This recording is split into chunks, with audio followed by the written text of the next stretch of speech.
சுத்தி வந்தீங்க சுட்டும் விழியால் சுட்டீங்க சுத்துதே சுத்துதே பூமி சுத்துது இந்தாரு.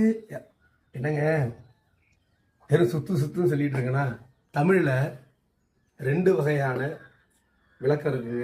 ஒன்று சுற்றுதல், இன்னொன்று சுழலுதல். ரெண்டும் பார்க்கறது ஒரே மாதிரியா இருக்குங்களா? ஒன்றும் கிடையாதுங்க, ரெண்டும் வேற வேற. இப்ப சுற்றுதல் அப்படின்னா ஒரு பொருள் இன்னொரு பொருளை சுற்றுவது. இங்க பாருங்க, இப்ப நான் இருக்கேன், என்ன பண்றேன், நாற்காலிய சுற்றி வந்தேன். அப்ப இதுக்கு பேர் தான் என்னது? சுற்றுதல். இப்ப சுழலுதல்ங்கிற வார்த்தை வருமா? சுழலுதல் அப்படின்னாங்க பாருங்க, நான் என்ன பண்ணிட்டு இருக்கேன் பாருங்க, இதுக்கு பேர் தான் சுழலுதல். ஒரு பொருள் இன்னொரு பொருளை சுற்றி வந்தால் அதற்கு பேர் சுற்றுதல். ஒரு பொருள் தன்னைத்தானே சுற்றி கொண்டால் அதற்கு பேர் தான் சுழலுதல்.